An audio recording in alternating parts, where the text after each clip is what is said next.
Everybody, welcome to Cocktail Time. It is Sunday night, which can mean only one thing in particular, that it is time for us to drink and for us to talk about video games here. Only here at 4playernetwork.com. Hey everybody, how you doing? My name is Joseph Christ, host of Cocktail Time Live. And with me, as usual, is Chris Davis. How you doing, Chris? I'm doing all right. How about yourself? I'm not bad. And Bob Webb. How are you, Bob? I'm doing pretty good. Pretty good. How was your guys' weekend? Was it anything exciting happen? At all? No. God, you guys are awful. You guys, I need something back. You know what happened? I'm sorry. I had a wonderful thing happen to me this weekend. I had a date on Saturday. I was supposed to have a date on Saturday with somebody I met on OkCupid, and she seemed very cool. You know, like petite, like I like them. 4'11", which is really neat, and into gaming, working for a board game studio and stuff like that, and very geeky and PAX and all this stuff, and really gorgeous. She looked like a younger, littler Joanna Angel, actually, and she got sick, unfortunately, and then I wrote to reschedule, and I said, hey, maybe next weekend, next Friday, and whatnot, and then I hear back, and then I checked today. And she had deleted her profile, so that's good. That's a good thing that happened. You scared her off. No, I don't think it was me. I think it was just the horror of dating in general. So, it sucks. But oh well. Anyway, welcome to Cocktail Time, everybody. How's it going? We talk about video games. We talk about our video games and our failures as human beings. Welcome. We like to keep it uplifting here. Please keep all sharp objects away from you for the next 2.5 hours. I'm not going to kill myself over some OkCupid thing. That's stupid. No, I'm telling our audience. Oh, our audience. Right. Well, I don't know. Put it on the feed or something. Anyway, let's do our toasts of the week. There we go. Toast of the week. Bob, why don't you go first? Fuck, why do you have to choose me? Because I don't have mine yet, so you have to go. Shit. God, so I am gonna, since this is, we're getting pretty close to the end of the year, and I'm gonna toast to 2013, because holy fuck, this was an amazing year. You know what I realized when I finally gave my 2013 top 10 list to Chris? As I realized that I actually didn't finish many games this year. Yeah. There's so many games I didn't play, but we'll get to that. There's a lot of really good games that came out this year, and not just from AAA, but the indies as well. It's been a really amazing year. That's one thing I want to touch upon, because my list has more indie games than it ever has. Yeah. So what your toast in 2013? Yep. That's a cop-out toast, Bob. Oh, yeah. No, I pulled it right out of my ass. I'm going to toast to vehicles, cars, because they help me go hither and thither, and without them my legs would be tired. So, to automobiles. General Ford. I'm toasting to this glass. I love lamp. That helps me toast. I'm toasting the lamp. I love lamp. All right, what are you drinking tonight? Tonight I'm drinking, I got a shot of vodka here, and I'm drinking a beer that came out of Sierra Nevada. It's called Narwhal. Oh, I've seen Narwhal, yeah. It's an Imperial Stout. It's really good. You should try it out if you're a fan of the Imperial Stout. I am a big fan of the Imperial Stout, so I have to try that out. It is tasty. I'll have to try that out sometime. All right, Chris Davis. Well, tonight I'm going to make you a little mad, Joseph, but I think I'm going to give my toast to DICE. Okay. Because, number one, they actually got their fucking act together this week and started releasing some good patches that actually work. Of course, the game still fucking crashes, but it doesn't crash, but as often 10-20% of the time now. Right. And yeah, there was some interesting stuff that happened with the community and Easter eggs and stuff like that. So we'll talk about that. It's been kind of a good week for people. We'll talk about it. So you're toasting to DICE. And what are you drinking tonight? Tonight I have a Moxie Original Elixir Cola. Moxie? The fuck? I've never heard of that. It's believed to be the oldest brand of cola in the world. Interesting. It was established in 1876. As you know, like Coca-Cola was back in the day, it was like a nerve agent. Mm-hmm. It was supposed to calm people's nerves. And they said, "Fuck that! We can make more money if we call it a beverage." So yeah, I figure I saw this at the store the other day, and I figured, what the hell, give it a try. Very nice, very nice. Okay, for me, I am toasting also to 2013 because indie games.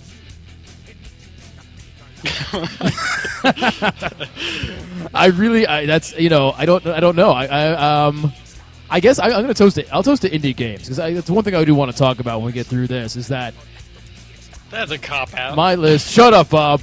My list is there's a lot of indie games. So I'm going to toast to indie games. How about I'm that? looking at your list right now, Joe. And there's some good ones on there. Not so much. No, there's like 3 or 4 indie games. Yeah. Yeah. But still. But more so than ever. Now, what am I drinking tonight? I have a shot of vodka, but it's very special. It is whipped cream flavored vodka. Oh God, is it the Smirnoff one? It's the Ponderosa one. I don't know. It's Ponderosa? No, Isn't no, like a pine tree. No, Ponderosa is a like an old country buffet type place. Lots of fat people go there. I forget the brand name of it, but it's like drinking alcoholic cake. It's really quite good. And just have some coffee, but I have some vodka here to sip on, so I'm going to be just kind of sipping on this all night. All right, let us do our toast as the music comes to conclusion. 1, then 2, and 3. Oh, fuck. I wasn't ready. I tell you, this whipped cream flavored vodka is dangerous because it's so smooth, and then it's sugary, and it's Is it a Smirnoff? It's a hangover waiting to happen. If you mix it with God, what is it you mix it with, and it tastes like a orange creamsicle. I'm going to do something. I'm going to do something kind of outside the box. Orange soda. I'm going to do something kind of outside the box. I'm going to change after the fact, after my toast. If I'm allowed to do this, I'm not sure. We'll have to let the judges decide. But I'm going to change my toast post-toast because I forgot about something. So last night, as you know, the date thing didn't happen. Right. So I had another friend come by, and we hung out and stuff. And pulled out the Netflix, and I watched a very, very special movie on Netflix. And you're going to have to look it up. But it's called Zombie Ass Toilet of the Dead. Oh, this is the Japanese one? It's the Japanese movie. Yeah, it's on Netflix? It's on Netflix. Really? Have you seen Zombie Ass Toilet of the Dead, Bob? I've seen the trailers, and I've seen some of the scenes from it. It's something else. Yeah, I'm going to have to go watch this now. Yeah, it's really good. It's really good. I didn't watch the trailer is great because it's all in English, but it's right. English spoken by Japanese people, so they got the wonderful accent. Oh going. yeah, and it's quasi English too. It's about it's sort of it's Japanese, but it's also a homage to American horror movies. There's lots of things like the teenagers get lost in the woods, and they approach and they find these zombies. They get attacked by these zombies. Now I'm glancing over a ton of shit, like the fact they meet this older Japanese woman who's obsessed with getting thin, and the reason she brings them out there is so they can fish and cut open fish to get to their tapeworms, and she swallows one of the tapeworms, so she becomes the first one to get infected. But then, like there's a zombie, and then there's another zombie. So the middle-aged woman gets very bad stomach pain, so she goes into a stall to poop, and it's a Japanese stall, so it's basically there's a hole in the floor, and she squats over it. and a zombie comes out of the shit-infested water that's underneath her and then attacks her. And the zombie never really bites anybody. They just sort of grab at them and remove their clothing, kind of. Right. So, They grope at them with like poo-covered hands. Yes, that's that's shit all over their ass and like right. chest. Right. Oh, God. It's awful. And then these are zombies. They're not zombies, but they're infected by a parasite. And the parasite is inside their bodies and goes into their brain, but then comes out of their ass. So there's scenes of like these Japanese women bent over with these long tendrilled parasite things with these teeth coming out of their ass, like giant, almost like tentacles. And then those tentacles are attacking other people. It's really something. It's really something. It sounds like a mixture of Dreamcatcher meets Evil Dead. Yeah. Meets, I don't know, like some Japanese high school. It's kind of like that. It's anime. basically it's like that. It's like it reminds me almost of if you've seen Machine Girl, but Machine Girl with parasites and stuff. Yeah, I think it's made by the same director, right? Possibly. It might even be the same actress actually in it. She's wearing the same sailor schoolgirl outfit in both those movies, you know. I'd recognize that shit from anywhere. Yeah, so I'm gonna toast to zombie ass Toilet of the Dead. Here's the IMDb. These sons of bitches on the online only gave this masterpiece 2.5 stars. I'm gonna rate this. Oh, the original title is Zombie Asu. Zombie Asu. Zombie Asu. Let me find a. Is there a? Yeah, see. no, the director is the same guy did. Is it the same guy? Machine Girl did Robo Geisha. Oh, okay, right. Yep. Right. Bad Butt. Bad Butt is the. Yeah. Here's the trailer. I'm looking for a. Here it is. Zombie. Wikipedia. Oh, Dead Sushi. Yeah, that was another one. I think it was. I tell you what, you need to go to the wiki page for this film, and then from there, click on the director's name and look at his profile picture. So it had the world premiere in Austin, Texas. You guys missed it over there, Chris. Oh, God. Last year. I feel so bad. Last year you missed Is it it. called 2011. Zombie? I completely forgot the... Zombie ass. Zombie Ass. There we go. Toilet of the Dead. Oh, God. You should look up the names of some of his other films. Yeah, I was looking at it. Yeah. They're awesome. Oh, no, his, like, adult films. Oh, he's got adult films. Oh, God. What is are amazing. What are some of these names? The neighbor's sister has F cup. The neighbor's sister has F cup. Excellent. Forbidden relation. Final pussy. Final pussy. Not the first pussy, nor the middle pussy. The final pussy. I think this is my personal favorite here. Hypertrophy genitals girl. No, this is Wow. my favorite. Wives are often liable to be done enema. There is enemas in zombie ass as well. There are enemas that happen. Oh God! Here, this is the inspiration. Real beautiful young lady stools. Lolita Lavatory. Oh God! Enema Shame Zone 13. Enema Shame Zone 13. You know what the most amazing thing about Enema Shame Zone 13 is that there are 13 of them. There's 12 more before that There's one. 12 more. Wait, what is it called? Beautiful girl on toilet 2. Secret excrement. Say it again. Was it Enema Shame Zone? Let's see. Enema Shame Zone 13. Yeah. I'm just putting Enema Shame Zone into Google. Let me. I don't see. Any This one's pictures just of it. weird. Younger sister, really lewd speech, persecution. Yeah. Or, let's see. Veterinary pet beauty big bust W cast. So apparently he's got another movie called Dead Sushi, which is supposed to be. Yeah. Yeah. It's very Quite similar to good. this other vein where it's just like inanimate objects come to life. Or Right, weird, right. Really weird shit going on. Right. So that we watched Zombie Ass Toilet of the Dead, Yeah. and that was a good time. And then we ended up watching Ghostbusters again. And Well, I tell you what, real quick, Yeah. if you like Zombie Ass Toilet of the Dead, look up. There's a Thai film that's it's a zombie film. It's called SARS Wars Bangkok Zombie Crisis. SARS Wars. What? I like that.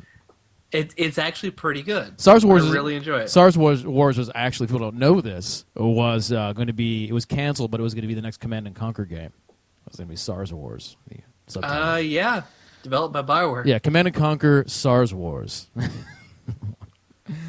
So then we watched Ghostbusters, and I've watched Ghostbusters a lot because you know me, big Ernie Hudson fan here, and I caught something that I'd never caught before that I've been thinking about all day. So midway through the movie, the Ghostbusters have gotten themselves famous. You know, the ghosts have run amok. This is before the containment the containment grid had been shut down by the EPA. But they're famous, but they're still working on Dana's case. So Venkman shows up outside of Dana's rehearsal, and they end up making plans for a Thursday, same day that her neighbor was having the accountant's party. And during the party and stuff, before Peter Venkman shows up, the dogs, Zool, the gatekeeper, and the keymaster, the dogs, they attack Dana and the friend, I forget, Rick Moranis' character, whose name escapes me at this moment. So that happens during the day, and then at night, Peter Venkman shows up to a possessed Dana, who's now possessed with Zool. And they have their interaction. While they're having their interaction, of course, then Rick Moranis' character ends up at the Ghostbusters, and they're interviewing him. At the end of that scene, when Peter Venkman is with Dana, he's talking to Egon and Ray on the phone, talking about he has Dana there who's possessed, and they have Rick Moranis' character there who's possessed, and them getting together, that whole thing. And Peter Venkman says, she's going to take a little nap right now. I just injected her with 300 cc's of Thorazine. Why was Peter Venkman going on a date carrying 300 cc's of Thorazine and a syringe? Well, there's two distinct possibilities here. Uh-huh. One of them I actually tweeted to you earlier. But you have the possibility that it was just Tuesday, and that's what he does on Tuesdays. That's Peter's jam. That's what he does. Right. He gets bored. And the other possibility is that, hey, Ghostbusting doesn't pay all the bills. He has to take care of it some other way. Mm-hmm. Yeah, so he's a dealer. Yeah, he's a dealer. Do you think he's like a street pharmacist? Why the fuck not? It just threw me off a bit. Just threw me off. He's a bit of a player, so I wouldn't. I'm not sure if I'd put it past him. But it's just something I noticed, and I will say that Ghostbusters holds up just as well today after seeing it hundreds of times. Oh shit! I spilled my water. Oh, that sucks. Good thing it wasn't the vodka. I know. That would really suck. Yeah. Let me grab a towel. You guys talk so much yourselves. Be right back. I actually have been having a really hard time recently with glasses, like not like the ones you wear, but just glass containers. I broke my second glass. Have you developed yesterday. a drinking problem? I just have an issue where I have these arms. I have these crazy ass long arms, and when I turn, they tend to like telescope out and knock shit over. So when I'm using I feel like Octodad. Like I feel like I turn and then like glasses will just go and shatter, and I'll try to like catch them so they don't shatter. I'll put my hands into glass and end up cutting my hand. But so I've graduated to a fucking plastic bottle. Or I guess I reverted. Tara's threatening to get me a sippy cup because I'm that much of a fucking disaster. Apparently, I can't handle glass anymore. I feel terrible. I got this Duvel glass on here. This is actually a really nice glass. Just by the end of the show, I'm probably gonna just fucking break it. If I don't, I'm just gonna throw it against the wall. Waiting for it. You should probably call your brother, because I mean he's dealt with this problem also all his life. Yeah. So he might have a remedy for you. I don't think so. He puts his eye out with like corks. Oh, that's not encouraging. No, he's a worse off than I am. I wouldn't go for him for advice. That's terrible idea. So St. Joseph gets to do a retcon on his toast. I guess I can talk about We finished our submission for PAX East. Mm-hmm. So we just submitted to the Indie Mega Booth for PAX East. So we'll find out in like 4 weeks, if we get in or not. What happens? Worst case scenario, what happens if you don't get in? We'll just go to PAX Prime. Okay. Yeah, Actually, it'd probably be cheaper for you. Yeah, flight-wise, yeah. Well, it's going to be more expensive for the other team members, but price-wise, I think the booths are relatively the same price other ways. I mean, I would imagine if there's any kind of scarcity, it would be on the Seattle side because the Seattle Convention Center is so small. That's true. You've been to both, so you know how big the Boston Convention Center is. It's freaking huge. Mm-hmm. There's so much space on there. They don't have to worry about. I think they were saying back in 2011, the whole reason why they made the Indie Mega Booth was because they had people squirreled away on like the 3rd or 4th floor of the Seattle Convention Center. It was the only spot they could get, and nobody would come see him. Nobody would come see him. Like people were going up there to see some other kind of game. I think there was another game up there. I can't remember which. And that was the only people that actually came up and saw this other shit. So they're like, you know what? Screw this. We're just gonna get a bunch of developers together. We're gonna buy a big ass spot on the floor, and we're gonna split the cost. It's gonna be a lot better if we just all do it together. We're gonna be able to actually afford it. And they did that. It was the first year was PAX Prime or PAX East rather of 2012. That was actually my first PAX. That was the first PAX I ever went to. It was the first time they did the Indie Mega Booth. And obviously, it did well enough where they're I think last at Prime they had like, was it 60 or 80 different developers? It was 60 or 80 developers and I have like no idea. 200 games. Which is insane considering I think the first PAX Prime it was a sizable booth, but there was only maybe like 20 developers tops, 30 developers. Like I think Cappy was there, Clay was there, as well as Vlambeer and some other people. But yeah, it's definitely grown very large now, so it's incredibly competitive. So we'll see what's going on. Maybe we'll be showing up in PAX. All right, guys, sorry about that. But we'll see. I'm back. So here's a wonderful thing. Like, what the hell? I have paper towels everywhere, and is this broken now? What's going on?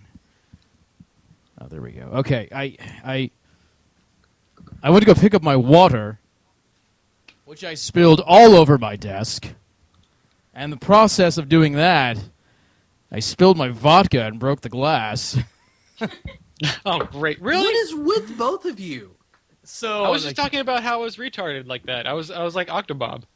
So yeah, I was like in a rush. I got to clean this up, and I smashed the glass by mistake by knocking it off the thing. So I had to clean that up. My God. So that's Chat, like if I tell you, I think chat want to give these gentlemen a Christmas gift, just send some sippy cups to the P.O. box. I think that girl made the right decision. That's all I'm saying. You're just a fucking mess. It's a premonition. I think deleting her profile, even after we even just started talking, was probably the best decision she ever made in her life. Yeah, probably. Yeah, I know. Tara's just kind of fucked. We met over OkCupid. I don't know if you guys know that. Oh, I didn't know that. Really? Yeah, that's where funny. I met Tara. Well, then there is hope for other people. God, shit, that was. You know what I want you to do. You know what I want you to do, Bob. I want you to read the first email you sent to Tara live on the air. She actually sent me an email. I don't know. I want to see it. I've never logged into OkCupid. And I want to hear it right. I want to hear it right now. I want to hear the first email that either you sent her or she sent you, and I want to know what it said. It's gonna be awful. I don't even know if I can log into OkCupid anymore. You didn't save that for posterity? I remember that. Well, what if Tara saved it? Ask her. Tara might have saved it. No, I doubt it. I think both of our profiles are like completely gone. Oh, that's too bad. Yeah. I don't even. Yeah, it's not letting me log in, so it's. Oh, okay. Yeah, that's too bad. These are like 7-year-old, 8-year-old accounts, so. Oh yeah. I would be surprised if they've just been completely. Sci-fi chick who's over at 4pp.tv. She wanted to see if your profiles were still live. No, so I doubt it. They're live at all. You should share your profile though, Joseph. No, it's all right. It's all right. Oh, come on, Joseph. No. You don't want So to. You don't embarrassing. want to get some like creepy pokes from some community members. Well, I don't know. It's worked out for a few of us, I guess, right? Statistically speaking, there are 200 people in chat. It doesn't. You might recognize find just the one for you. You know, it's already embarrassing enough that I'm on there at all. So, and I know just talking about it that it's probably just going to pop up in chat any minute because I'm sure people are now searching. Oh yeah, they're gonna be like, oh, let me find Joseph. Oh man. Anyway, yeah. Ah, I got it. Oh, you found yours. No, I'm guessing it. I'm hacking the system, You're guys. hacking the system? This is real-time hacking. Do it. It's just, I completely forgotten all my passwords. Jordan D808 is hunting my profile as he speaks. My passwords are secure. There's nothing really actually. There's actually nothing really embarrassing on there. It's just embarrassing to be on there. Yeah, that's the truth. It's, And the only I think that, I mean, you know me. I'm not an embarrassed person. You know. Yeah. I have my luchador picture up on my OkCupid profile. So about me and the. That probably sets the tone. Well, it's not the main picture. Okay. It's not the main I was picture. gonna say if that's the first thing that comes up. No, it's not the main picture. It's pretty deep in there. But I have to have something in there that prepares people for the kind of person I am. Like, look, Yeah. I will possibly at times dress up like a luchador in my underwear. I'm sorry. The only way I can get off is This with is the it. mask. And I have turnbuckles around my bed, and I have to do. And I when I orgasm, I call it my finishing move. And it's don't worry about the guy in the room. He's just the announcer. I had two announcers constantly going. This is the only way it works. Only way it could happen. Don't Yeah. worry, you'll get used to it. It'll get you in shape. Oh man. So. God. But I emailed someone else today, so we'll see. That'll probably fail as well. I think. See, I'm not one of those. I'm not one of those people. Like some of these people, like some guys will just email tons of women like all day long. Just do like a cut and paste man. email to like everybody, and I don't do that. Like I'm not. So here's something about me. I'm not really the type. I don't like dating at all. Why are you on this? Because I don't like how do I explain this? I know it's hard to explain. I don't like dating. I don't like just going out with a bunch of people that I think are just kind of might be okay, because I have too much shit to do. I don't have the time to do that. If I go out with somebody on a date or something, it's because I think that there's actually like, wow, this person's really cool, and I really feel like something could happen here. You know what I mean? Like that's the criteria for me to go out with somebody for like coffee. And because a lot of people just go for coffee with fucking everybody. Fucking who gives a shit? I don't do that. I'm like, and for me to even email somebody, it's like, oh wow, this person is like, hits all these check boxes, and unless they do, I don't even bother. So when I actually do write to somebody or actually go that extra mile, it's like, okay, I'm actually kind of investing in it a little bit. So then when it like doesn't work out, or if it, something like this weekend happens, it's like, oh fuck, and I get all frustrated. So because I don't have like 10 other people, in the chamber ready to go. You know what I mean? So. I'm trying to figure. So I got into my account because Tara's is like disabled and gone. I can't see any of her old stuff. So too bad there. But it did remind me. Actually, I see some old shit from. I had like a 16-year-old girl approach me on OkCupid. I didn't know this at the time, and she was like, "Hey, email me here. We'll talk." This was like an actual person. It's fucking no. It's Chris Hansen. You have to be careful. Yeah, and then I was like, "Hey, what's up?" And she's like, "Hey, I don't want to talk on OkCupid because I'm not actually 18." I was like, "Never gonna reply to this." Yeah, don't Straight- even straight to delete. delete. This is like, delete this is- immediately. I'm sorry. You should really. She was like, boys my age don't really interest me. I'm like, you should give some of them a chance because, like, What? hell no. She said that? Yeah. Oh my god, that's totally Chris Hansen. I wish I Yeah, it had. was probably Chris Hansen. I wish I had a you Chris Hansen soundboard to play off of right now, but I don't have know, it. yeah, I just remembered that because I was like, Yeah. no. Because that's what No. they do. They will, they will try Well, to pull like, men in. that's almost. She approached me. Like it wasn't like I was actively I know. looking for I someone know. that was That's what they. underage. But that's what they do. Like if you watch To Catch a Predator, which I've been watching a lot of To Catch a Predator because it's awesome. They just walk up to guys and be like, "Hey, you want a fucking underage girl?" Yeah, they do. So like these guys Really? will be on this chat room, and they'll be like usually they're adult themed chat rooms or whatever. I don't even know who the fuck goes in a chat room anymore on like AOL or don't know. Yahoo. Like who does that? That's so weird to me. I mean, I guess I did it a few times, like way back when the internet first started. But who fucking does that now? But anyway, these guys are doing that, and then a quote unquote girl, will start talking to them, and she'll be like, "I am horny and slutty, but I'm only 13 and a virgin." And the guy's like, "I don't know about this," like, And then they will like, fucking like really egg the guy on until he breaks down because he's stupid and probably lonely and just whatever. And some of them are actually just sick asshole pedophiles, and then they show up. They like it. The most ridiculous thing about To Catch a Predator. There's a lot of ridiculous things about it, and I mean that like an awesome kind of way. But it's like these fat 60-year-old, 50-year-old guys, kind of ugly, actually think like that these girls, not even women, actually want to have sex with them. Like that's how deluded they are. How desperate they are. Deluded and desperate they are that they think this is a possibility to the point to where they actually show up. It's amazing to me that they think that. And I from watching a lot of Catch the Predator, I did learn that Mike's Hard Lemonade is the drink of pedophiles everywhere. Really, they always bring. They show up with Mike's Hard Lemonade. Oh man, It's the commercials. That's creepy. Should be in the Are you sure commercials. that's not product placement? There's not. Maybe it, maybe it is. They're getting sponsored. They're getting sponsored. Excuse me, Mister. I don't know who you are. I know you're probably driving somewhere. You look like you could use a 6-pack of mics. Yeah. Would you like that? Or So- you just have Just for free. the To Catch a Predator guys being all like, I'm 16. I really like Mike's. Wink. Yeah. Be sure to bring me a nice cold 6-pack of Mike's Hard Lemonade. Right. So my two favorite moments in To Catch a Predator are, number one is the look on their face when Chris Hansen walks in.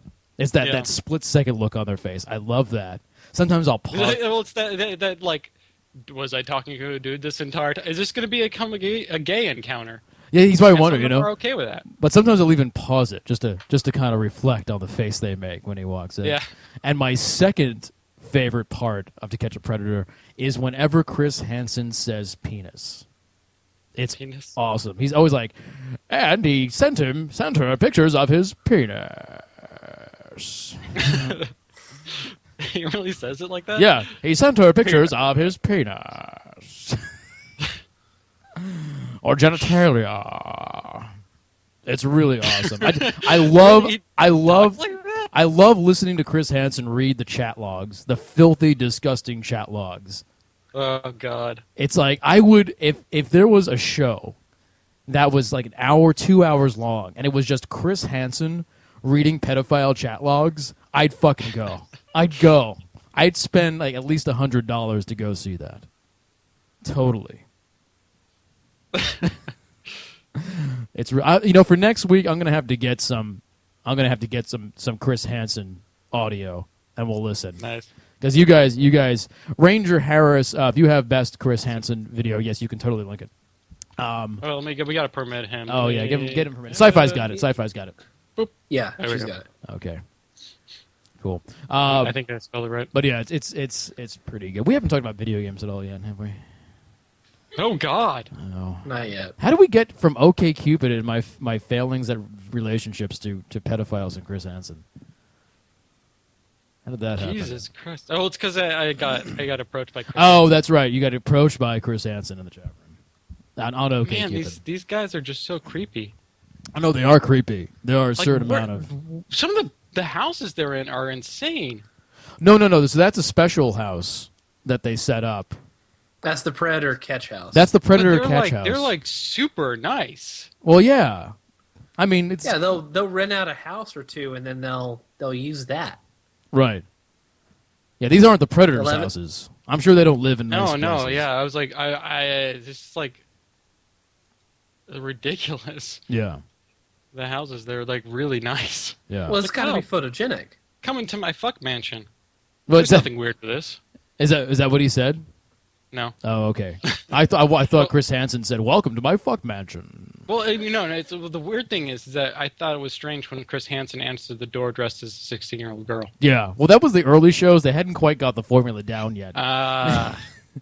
So- It's crazy the guy still went with it, and it wasn't until he ripped off his wig that they Right. realized it was Chris Hansen. Right. He had actually gotten most of his penis into Chris Hansen's ass. Yeah, and then just the wig fell off. And Chris Hansen's Yeah. like, I've got you now.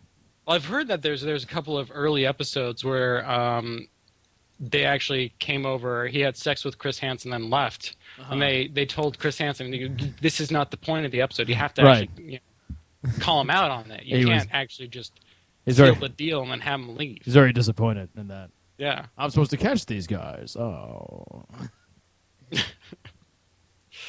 What the fuck are we talking about? I don't know. Chris Hansen in dressed like a schoolgirl having sex with pedophiles is what we're talking about.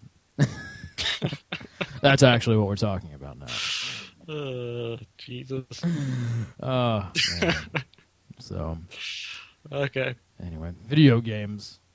Right. Let's talk about video video games before games. we get banned from Twitch. I know that's right. Because aren't they supposed to be like clamping down on non-gaming related stuff now, or is it only if you're on or is it only on if you're on a PS4? You know. Right. Yeah. As long as we're not broadcasting this through Playroom. But that kind of sucks though, because I was thinking like we could feasibly do some cool stuff with the Playroom because we'd be catching in a whole new audience of people, online on their consoles. But I don't want to risk that, And I think Twitch knows us enough to know that we do stuff like this and it's okay, and it eventually will come around to gaming anyway. But I think I happen to think maybe if we did it with your Playroom, that might set off an algorithm or something, and it might get us into Right. I think they actually this Playroom in general they don't allow anymore. So it just no, automatically gets pulled up. I think it's in there, but so you can. It's in there. It's not searchable through the main website anymore. Basically. So that's kind of what's going on. But it's all on Ustream now. It's all on Ustream. Now you go on Ustream, and I kind of like it because before it was hit and miss. It was scatterbrained. Now I know that if I want to watch, drunk people twerking, I just go to Ustream. And if I want to watch video games, I just go into Twitch.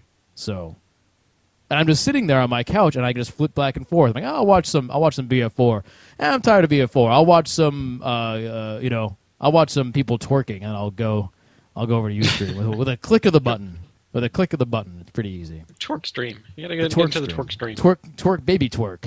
It was my favorite. Mommy baby twerk. Mommy baby twerk. I didn't tell you about mommy baby twerk.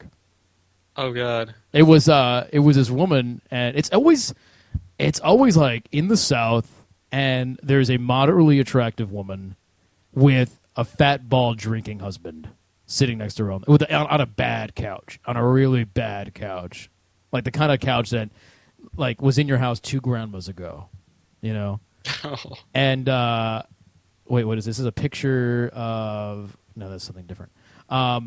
And she was putting on different music and twerk, and she was wearing like these little sweatpants, these little halter tops, her stomach was showing, and she was like, I think I remember seeing you tweeting about yeah, this. and she was actually had a really great body. She had been working out quite a bit, and she was doing her dancing and her twerking and all this stuff. Out. She'd been twerking. She'd been twerking out, and then about 20 minutes in, because you're looking through a stream and textures meld into each other, I realized that Pocop has a picture.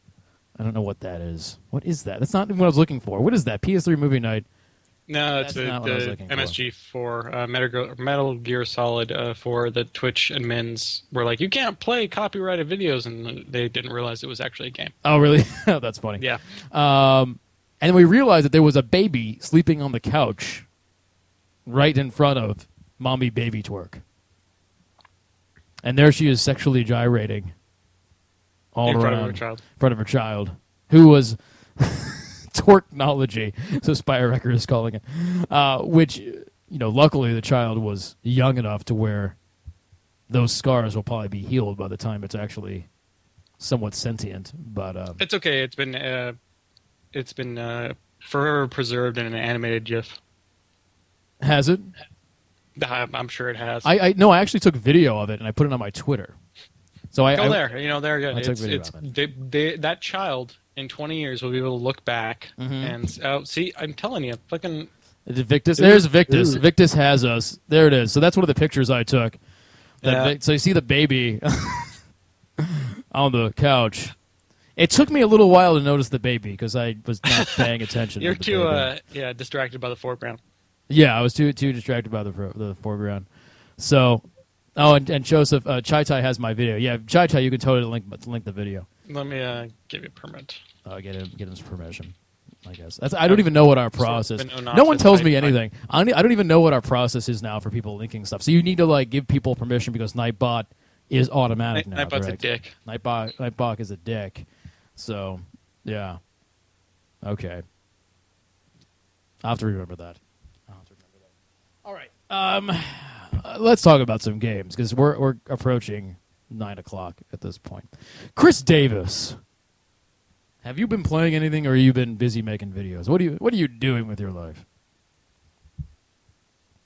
I can't hear you, Chris Davis. You're muted. You're muted, Chris Davis.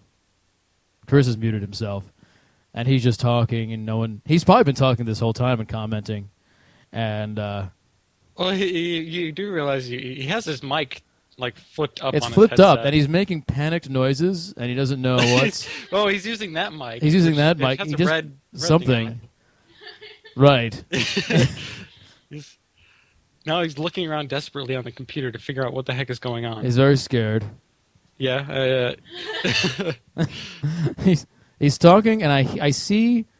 We still can't hear him. He's gesturing. He's gesturing. Masturbating. He's probably masturbating. Oh so, God! He's lift up his shirt. He's massaging. He's massaging his nipples. Is what he's doing. People listening at home, he's massaging his nipples. He's licked one finger, and Is that- it's going down his pants. is I can't that- tell which side. No. So no, he's got Nutella, and he's taking Jesus Nutella. Christ. Nutella with an oversized. I don't know what happened to my mic here, but okay, fine. I'll just put it away. That's funny. But anyway, yeah, I've been trying to talk to y'all for the past 20 minutes, and Yeah, we haven't heard you. y'all kept talking over me, so I was like, okay, I'll shut up. No, we totally couldn't hear We you. couldn't hear you at all.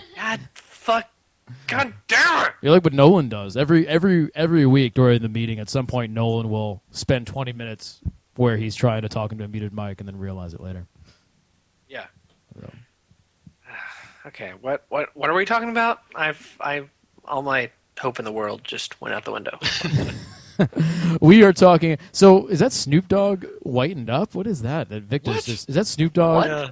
So that's Snoop Dogg. Yeah, So a white Snoop Dogg looks like Frank Zappa, basically. No, that's Adrian Brody, man. Is it? No, that's Snoop Dogg. Oh, I know that's Snoop Dogg, but it looks like Oh. Adrian Brody. Who's Adrian Brody? He's an actor. Oh, Did you ever see the he- King Kong film? He was in the piano, wasn't he? Oh yeah, that totally does look like Adrian Brody. Yeah, you're right. Anyway, what have you been playing, Chris? Well, I've kind of had to focus on other things, so most of my time, I've only really played a couple things. I unfortunately had to play a little COD Ghost so I could record some footage. Right. So wait. So what you're saying is, in that statement, if I read between the lines, COD Ghost made somebody's top 10 game of the year. And No. Oh, Okay. okay. Oh, this is probably part of the community. No, that's no. Carlos has recorded a voiceover for a review. I'm trying to get in touch with him, have him rework some of it because the audio kind of turned out crappy. Mhm. But yeah, we've got the makings of a review going on right now. Right. But yeah, that's why I dared to actually put that in my Xbox. Let's see. I started a nightmare mode run on Dead Rising 3, and that's kind of interesting because in the standard story mode, you have plenty of time to do whatever you want. You know, to complete all the side objectives, complete all the little challenges that are there. In nightmare mode, the zombies are tougher, and the pacing of the day night, just time passing is doubled. So you have to get your shit done. You can't fuck around in this. But the good thing is you can actually import your character from the standard mode into nightmare mode. Right. So I've got a level 50 character. I'm just destroying everything in sight so not it becomes like a big, worried about anything at all. like a Game Plus sort of thing. Yeah, it is. It's New Game Plus. Okay. Yeah. Okay. I like that. So basically, what I've been seeing is that Dead Rising, people have been liking it quite a bit. I mean, it's legit. It's legit. It's a good game. Yeah. I really like it. But yeah, I've only put a few hours into Nightmare Mode, but in those few hours, 2 days have already passed. To get that same passage of time in the standard mode, you have to play for a good 4, maybe 5 hours. So it's a lot more stressful. Right. But thanks to having a level 50 character, I've got the Mega Man X outfit unlocked, and I saw you playing with Jeff a little bit. Carries over all my combo weapons and everything I've unlocked previously. So I have a lot less to do. Right. And I can actually do all the side quests. Yeah, I saw you playing with Jeff a little bit. Yeah, I wanted to try out the co-op, and turns out it's Dead Rising 3 with another person. Right. Really, it really doesn't change anything at all. Which is, I kind of hope it will, though. What did you want to change? I don't know. I mean, you remember Dead Space 3? Remember how they did the co-op there? I never played any of the co-op in Dead Space 3. Okay, so what they did for the co-op, and we ought to play some, because I haven't experienced all of it, and it's really fucking cool. But oh, you know what? I'm sorry, I did, and I played with you. We did play together. We may have played like one co-op mission. That's it. No, we did a few, because I remember we were you and me were talking a lot about how I was seeing things that you weren't, or you were hallucinating at times and I wasn't, and so we did play together. Maybe not a ton, but we definitely did play together somewhat. I thought that was pretty fun, cool. But the way they handled the cinematics in Dead Space 3 to account for the co-op was they changed it just a tad. So they would actually explain why they have Carver with you, with Isaac. And it would make sense cinematically without changing any of the core narrative. And I was kind of hoping for that with Dead Rising 3. You'll have Nick, and you would have Dick that would go with you. Nick and Dick, and yeah, makes perfect sense. Yeah, of course. But I was kind of hoping that he would just interject himself into those cutscenes and kind of make playing through co-op like worth doing for like an entire run, just to get the whole experience. But no, never does. It's all about Nick. He's just sort of a tag along for the most part. He's a tag along, and he rarely appears in the cinemas. So see, that's too bad. But I mean, I think in a game like Dead Rising 3 or Dead Rising in general, you can't really take, it's about the journey. It's about just beating up zombies and fighting shit with somebody, not necessarily like story interaction and whatnot. And unlocking the super combo weapons, which some of them are amazing. Right. Also amazing. I wish it wasn't just Jeff and I that got a one, so that y'all could experience this game, because it's really good. Yeah. I listen, not getting an Xbox One was somewhat painful for me. There's things, and the more I see you do with them, and the more I'm like, I don't regret my decision, but it's definitely like I definitely feel like I'm missing out on an experience. Dead Rising 3 looks great. I'm actually even Rise, after we, smashed it quite a bit at smashed it quite a bit at the various conventions. It seems like the release version of Rise is actually pretty decent. And, I saw Jeff playing it, and he seemed to be having kind of a good time with it. I got it on GameFly. I haven't gotten a chance to play it, but I might do it this week. Yeah, I hear it's just it's not a bad action game. I mean, it's quite obvious that the game itself was created just to show off the graphical prowess of the Xbox One, but the gameplay isn't half bad. So there's that, and like things like the Skype integration and all that kind of stuff. Like you guys were on Skype. Was it Friday night? You guys were all on Skype together while Jeff was playing Rise, and you were talking about it. But you guys could actually watch his game over Skype. We couldn't actually see the game over. I couldn't see it over Skype. I was just watching the feed. Somebody could see it. I thought somebody could see it on their Skype, like on their Xbox One. Was it you, Chris, who could see it? I couldn't. Well, no, I didn't see a. We saw. I was transmitting my camera through the Kinect. Right. Nobody else was transmitting video, so I couldn't see it. Okay, I thought you guys were watching. The Kinect camera would actually follow Chris around. Yeah, I saw that. That was actually pretty cool. That was really cool. Yeah, I like that. So, I mean, there's experiences like that I'm definitely missing out on. And, someday. So, did you have a nap cast on that later that night? Is that what happened? I think I was playing, and then I passed out with this feed running. Is what happened. What? So, did you just forget it was running, or did you fall asleep on the couch? I fell asleep on the couch. I think I was playing Doki Doki Universe or whatever the fuck it was. Yeah, I saw somebody tweeted at me about Doki Doki Universe, but I didn't know what the fuck was going on. So I downloaded the demo of it, and I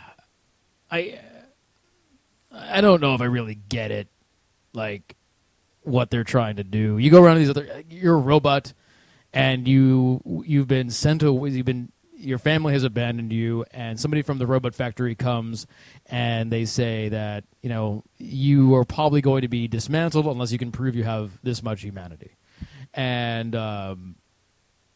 you have to go around to these different planets and talk to these characters and do things for them, and you get gifts for them, and from the gifts you get things that you can summon, and you can summon them on your home planet, and you kind of build your own kind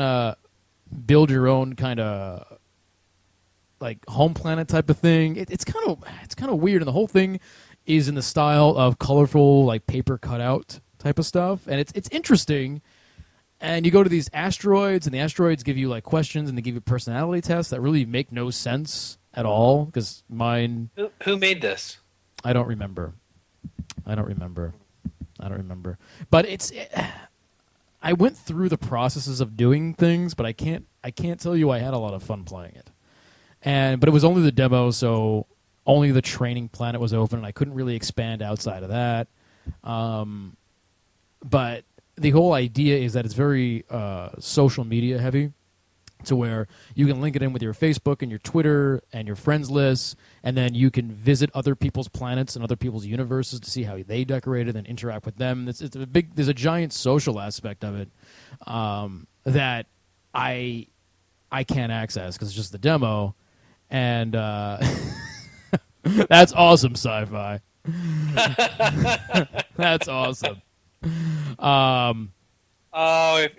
If only one of your interests wasn't shared. I know, that's the story of my life right there. So, but anyway, so through the demo you can't really access all of that stuff, and I would need to buy the game, but I didn't taste enough. I didn't get enough feel for it in the demo for me to drop the $15 and really go into it. I wasn't really enjoying myself while I was playing it. Like the game there didn't seem especially, enthralling, for lack of a better word. So, I don't know. I wasn't really enjoying it so much. But yeah, so that was that was my sleep cast, and I started with Battlefield, and then I was drinking, and then I ended up falling asleep during Doki Doki Universe. So, I didn't even realize it. I woke up the next day, and I went over I didn't remember going to bed, and my PS4 was in standby mode, which means I didn't actually shut it off. So That's probably what happened. But anyway. Eventually just powered off. Mm-hmm. I was looking through the archives and I could not find this one archive. This footage. That's It's fine. gone. That's fine. Well, you know what's really weird is that the last time the first time I broadcasted, I almost feel like I almost feel like my stuff was there, but the last few times I broadcasted, I feel like Twitch didn't save it at all. I wonder if it treats PS4 feeds differently. I think it does, and hopefully they change that because it. Can it tell? Yeah, no, I think it can totally tell. Yeah. Yeah, no, I guess so. No, it's a totally. It can tell. It's a separate thing. It's kind of. Well, right, because other PS4 streams can see other PS4s can see PS4 streams. Right, PS4s can see PS4 streams, but PS4 streams can't see non-PS4 streams. Mm. And I can't. What? Yeah.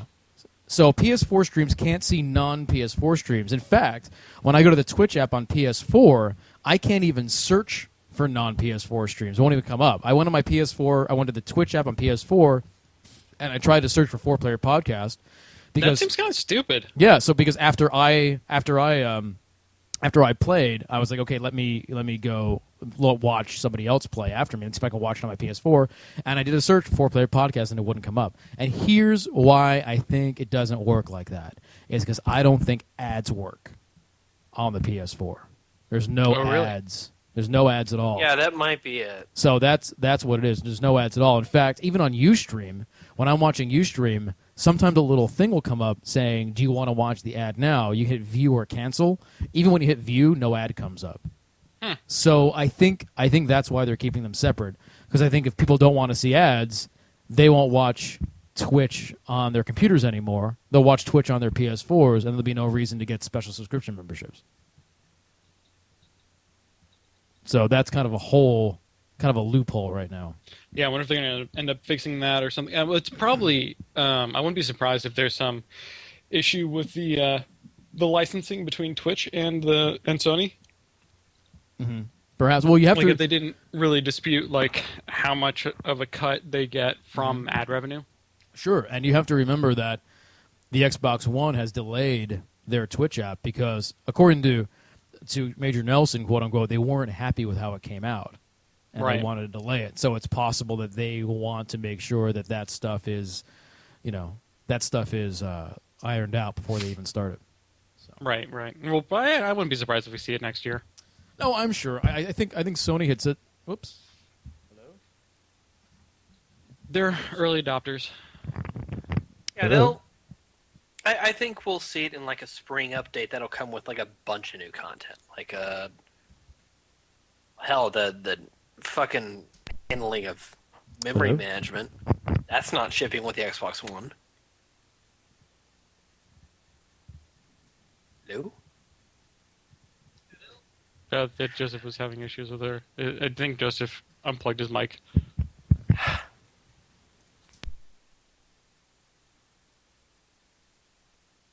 He might have spilled vodka all over. Echo. Yep, confirmed Echo. This is just a mess. Check. Oh, I can hear him now. Check. I can also hear myself. Check. Yeah, we can hear an echo.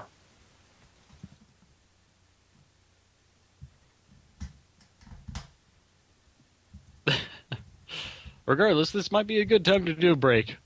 Yeah, it might be. I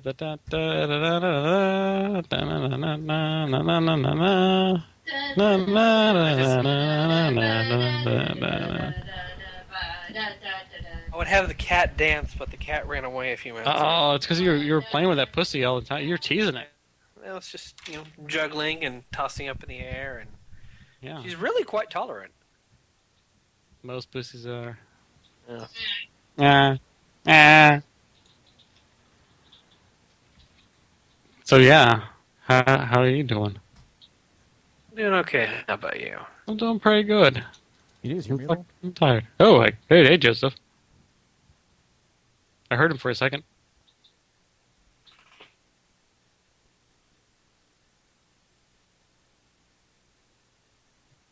My other cat's snoring. Which one's that? That's not hungry. Yeah, And it's Hungary that's snoring. Oh, Hungry. Is Hungry the orange one? I know. Yeah. Like BC is the black cat, right? Okay. Yeah, BC's black. Right. I had forgotten about Hungry and BC. Do you know there's cats born without assholes? Now you do. They must have really shitty attitudes. I think they end up dying. have to assume. Yeah, people. It happens to people. What is it called, Tara? Atresia? It's an atresia. Atresia. It's when you're born without an asshole. It's basically born without an opening. Right. You don't. Hey, hi, Joseph. I hear him smacking. What did you do, Joseph?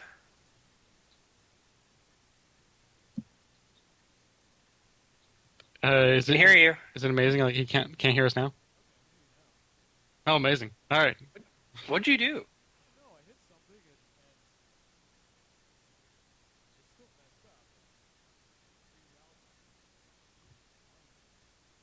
Did the vodka get everywhere? Weird.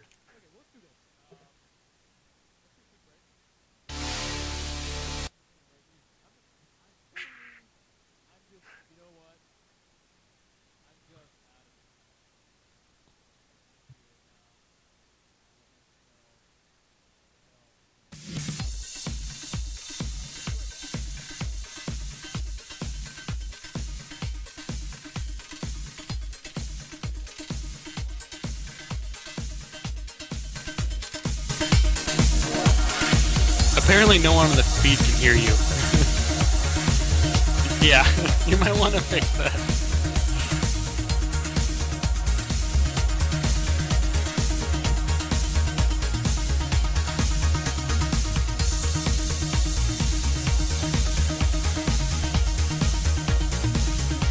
There we go. I think I fixed it now.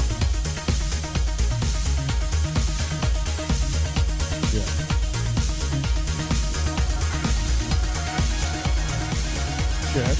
Check.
I'm ready.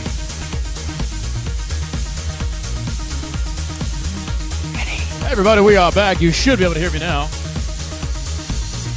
Let me know if you can't. I'll wait a minute or two just to make sure that this chat is If you probably can't hear me, say yes. lagging behind. Yes.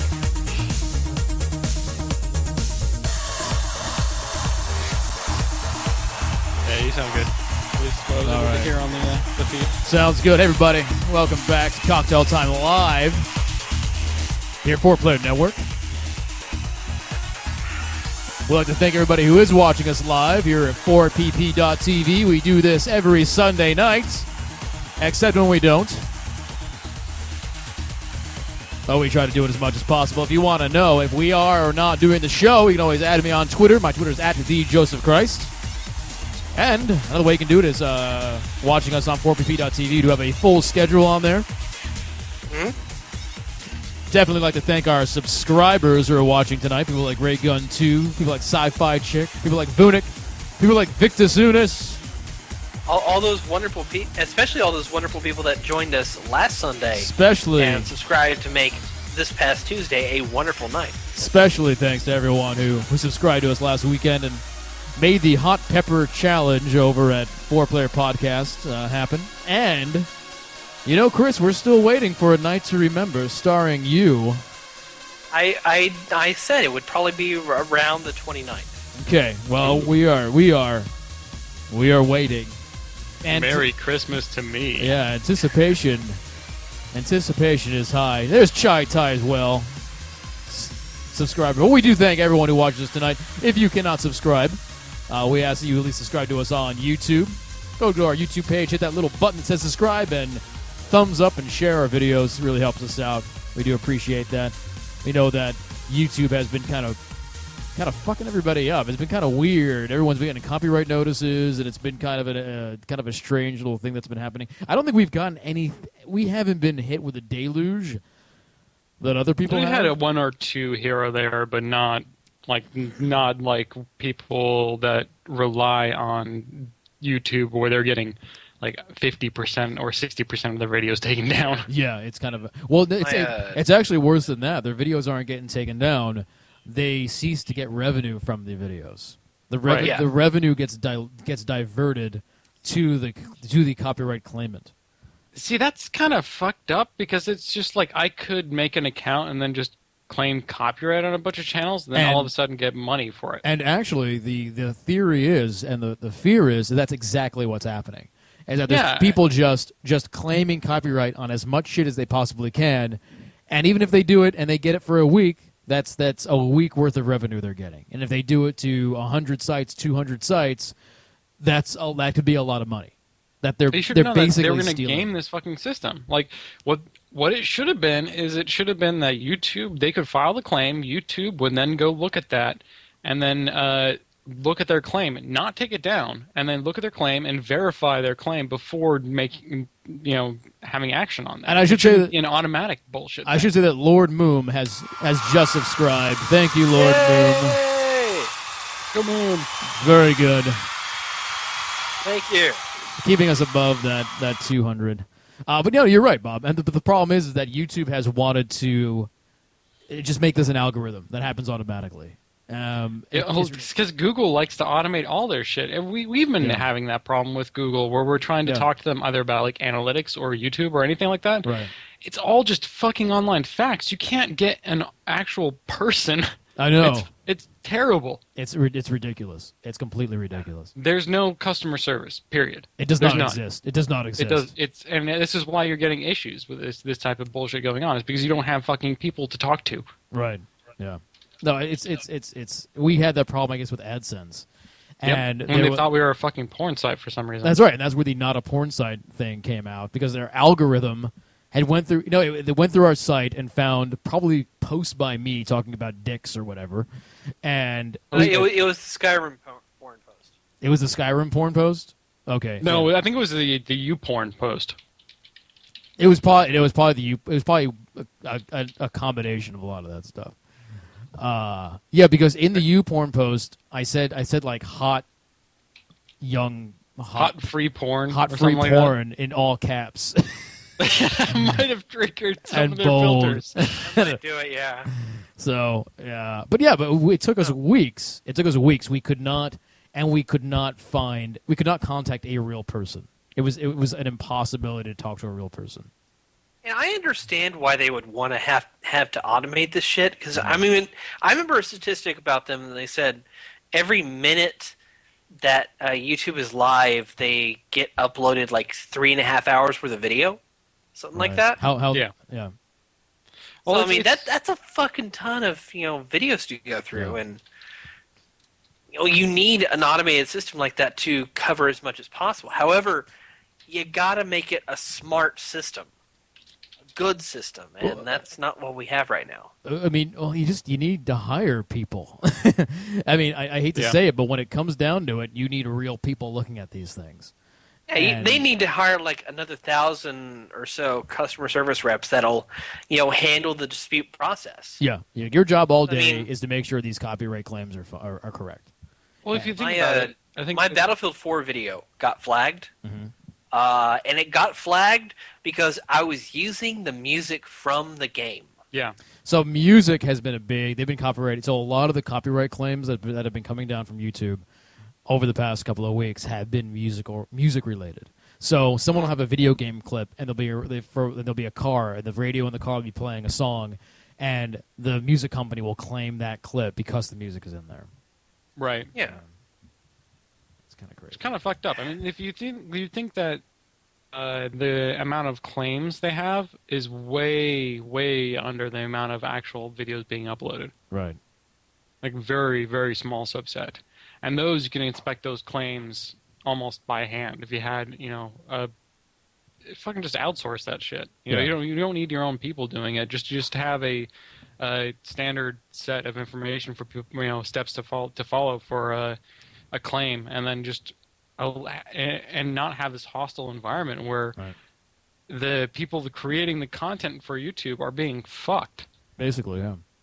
It's right now. It's the prime time for a competitor to come up and just take the crown from YouTube. Well, I'll tell you what. And between this copyright thing, between their change, God, Google them, Plus? them forcing Google Plus onto YouTube, and them changing the comment system setup, Yeah. they are not. And they're just doing a fucking shitty job, and they're pissing everybody off. I mean, one of the great things about YouTube was the top comment, right? Like that used to be a Yeah. big thing. Like you'd go to YouTube videos, and the top comment was always be something funny or witty, and that was like a thing, and it was fun to see what made the top comment. And they were usually worth it. They removed that system completely. It's gone now for the most part, and it was a whole like subsect of enjoyment and entertainment that YouTube provided that was sort of crowdsourced in that they removed for no reason, only because Google has been wanting to force Google Plus on people. And I'll tell you what, Google Plus, I mean, we use it. Google Plus is a good working platform to do shit like we're doing now, to do stuff like we do at Next Gen Pants with Google Docs and all that kind of stuff. But it is a shitty social format. A really the shitty social social part's format. terrible.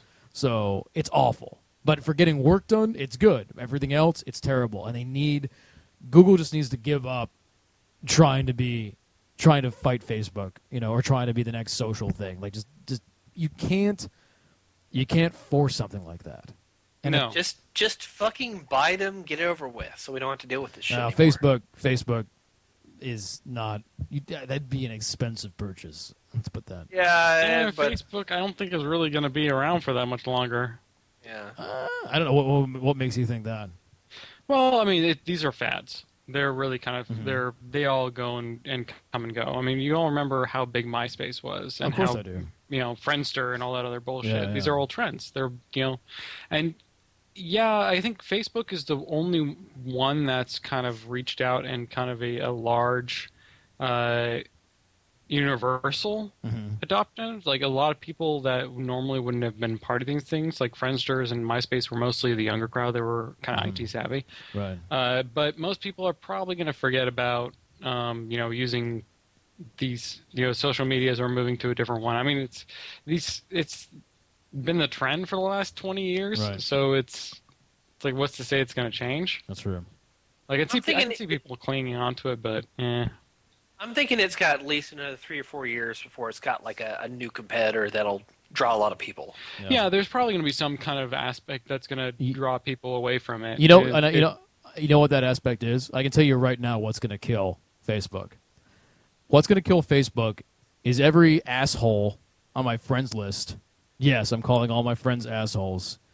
Constantly sharing the same fucking Upworthy and BuzzFeed shitty fucking articles every Yeah. fucking day with the same fucking shitty bait-click titles. You won't believe what happens at the end of this video when this retarded kid gets taken in by the football team. I can't stand it anymore. It's really it changed everything. No, it isn't. It's an overweight girl playing the clarinet. It didn't change anything. Okay. See, the next big social network, I think, will be based around nothing but video content, kind of like what Vine is trying to do. See, Vine at least requires human ingenuity and people's ability to entertain. You know, like it's all about. If you follow good Vine people, it's all about comedy. It's all about movie making. It's all just about not other people assaulting other people. It's not just sharing shit. It's just not sharing crap. It's not sharing the shit crap that's on BuzzFeed. It's not sharing the shit crap that's on Upworthy or any of the other bunch of stupid fucking bait-click websites that are now popping up, like trying to get some of that click that's in the tails of those other shitty fucking websites. I can't stand it. Like at this point, I've hidden all of like up shit and buzz crap stuff from my Facebook, and I'm about to just start unfriending people who put a lot of it up. That's why I don't friend anyone I don't know personally. Yeah. I've never friended anyone that I do not personally know. Right. Or you could just go my route and not even use Facebook. Well, Bob hardly uses Facebook anyway. No. I mean, I've told this before. I opened Facebook back in 2002. Right. When it was still just on, it was the Ivy Leagues back on the East Coast when people were all like, "Hey, some crazy dudes at Harvard made this thing." Right. Oh Jesus Christ, that was more than a decade ago. Yeah. So, oh God, I feel old. So the thing about Vines is if you follow the right people, it's awesome. But there's but 99% of it's shit. It really is. Yeah, a lot of it's just really stupid shit. But there's there are some people that do some pretty cool stuff, and if you have to dig for it. But it's one of those things. So I propose we make a competitor to YouTube. Or I'm gonna call it NewTube. NewTube, I like that. It's gonna be basically YouTube, but without all the stupid shit. It's gonna be basically like it'll be YouTube, right, with the old comment system, and no Google Plus. No Google Plus. No social networking stuff. No copyright claims. Fuck those guys. No copyright claims. We'll just get sued. We'll have to we'll just have shit shared like it'll be a distributed model. Oh, you know what you call it? Call it NapTube. Like the new NapTube. Like the new Napster, but with the YouTube. But Napster was bad because it wasn't really a distributed model. Like was it? No, Napster was a peer-to-peer sharing system that. You remember I mean, I was using Napster before they got sued and sold out and stuff. And when it was like, I was like, I want this new album, and it's like, oh, here's 80 people who have it. And you just download it, and that was it. Right, but no, I lived in the same dorm that the guys that made Napster did. Oh, really? Yeah, that's funny. And what we could do is to prevent being sued, we'll just take the Pirate Bay route and we'll move the IP address to a different country like every 6 months. It's funny, like Pirate Bay keeps on keeps on getting taken down, but I've never really seen it down. I could always get to Pirate Bay. Yeah, they don't. It's one of those weird systems where they don't actually host anything illegal. They don't. Right. Yeah, they don't do anything. They're just the means by which people get this illegal content. Right. They host the routing information for how you get to illegal content. Right. Like they don't actually host any copyright information. They're basically a database of IP addresses and numbers and stuff. So basically they're just a bunch of tracker IPs or like where you can go like find these files. It's hey, we don't have it, but you can find it here. It's just just like a little phone book for illegal shit. Yeah, basically. I can see why they keep trying to take it down, but like legally, there's really not much grounds for it. I mean, I guess if there's kind of like an aid and abetting an illegal activity, the laws, then right. Yeah. But anyway, what have you been playing, Bob? I've been playing a little bit of Rogue Legacy. Uh-huh. started kind of getting a little more into it, working on kind of because I've been more interested in looking at other platformers and shit like that. Recently, actually, today we went over to GameStop because Christmas is coming, so I decided the best gift for my nephew, who's about 12 now. He's 12 plus years old. Mm-hmm. And he loves Steam. He's like super crazy about Steam. Right. He also found our videos on YouTube and thinks it's the coolest shit ever. Right. So I decided, you know what I'm going to get him? I'm going to get him a Steam gift card. And I'm going to give him the code right before the winter sales start. Oh, nice. Oh, there you go. So that's my awesome uncle thing I'm going to be doing for this year. And that's why I was over at GameStop today. I also picked up Resistance 3 and I started playing that because that was a PS3 exclusive I haven't played. I've been trying to get through a bunch of picking up the PS3 and Xbox 360 exclusives that people are trading in because of the next gens, and just trying to play those because I just, I haven't had time to play them before now, so I might as well get into that. I keep meaning to go pick up Resistance 3. I want to finish that trilogy and find out what happens. So. It's fun. Yeah, they actually, I realized a little too late that they have a Resistance 1 through 3 pack. That's like it's on sale now for like $30. Really? Is that their PSN? No, it's a physical copy. It might Oh, be I on see. PSN, Okay. actually. Okay, it's probably both that, but yeah. I mean, I prefer physical copies over digital any day. Yeah, you can get it on Amazon. But this is actually the first Resistance I've actually ever played. Mm-hmm.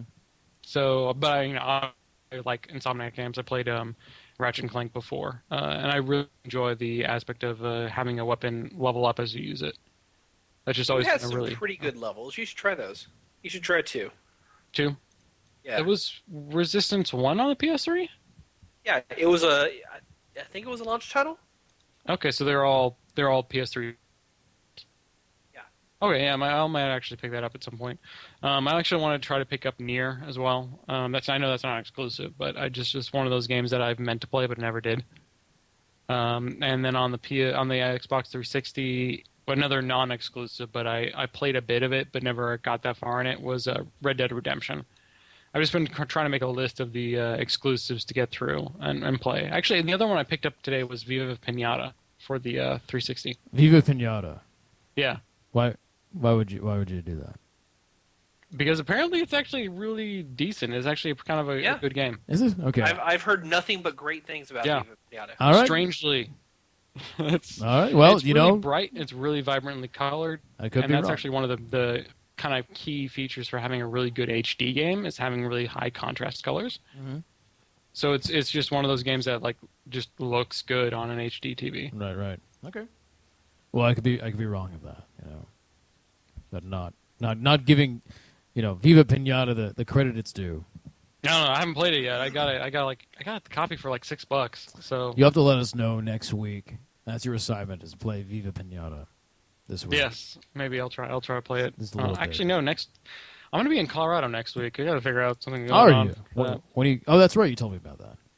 That's right. When do you go to? When do you go to Colorado? Thursday. Oh, okay.